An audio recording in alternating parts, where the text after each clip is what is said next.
Most kids who train historical fencing would be much better off training something else.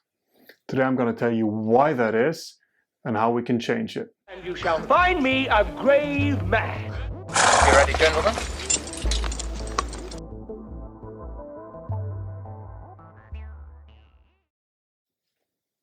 Historical fencing is a relatively young sport.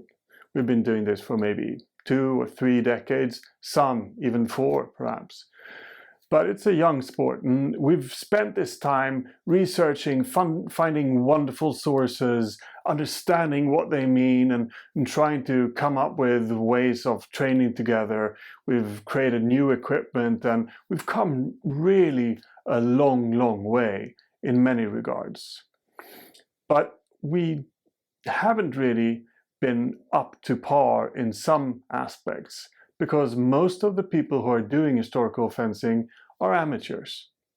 And that's all fine when it comes to training adults, but it's not really fine when it comes to training kids. And here's why.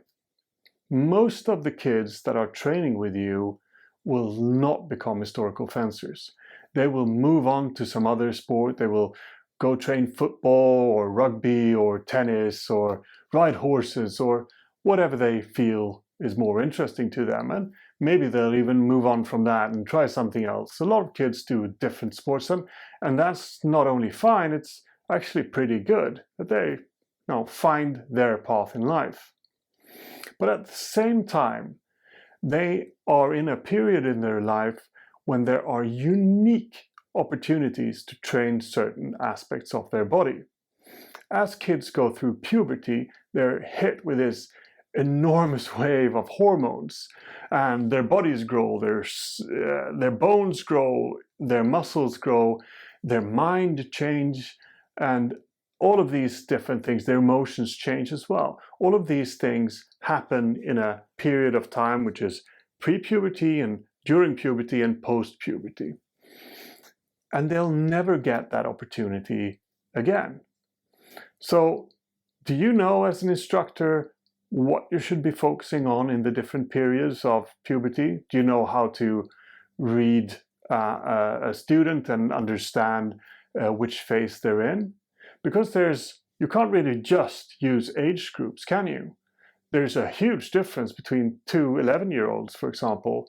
One is prepubescent and another can almost be post-puberty at that age, or can be at least far along in their development. So it's not just dividing kids into age groups and then focusing on one form of training. You actually have to understand when to change the training for the individuals, maybe divide them into groups and move them up as they develop. And this is not something that can just be easily done unless you actually know what you're doing. So, for example, the bones grow, the body grows, we know that. But did you also know that the cardiovascular system grows? So, if you're doing long distance running with training with a kid when they're young or too young, they're not actually going to benefit from it. But strength training, on the other hand, is going to be quite good for all kids from a young age if you do it in the right way. Mentally, a very young child is not very well equipped to handle long sessions of training. They need a lot of breaks and changes or they'll get bored. All of these things and many more play into how you should train kids.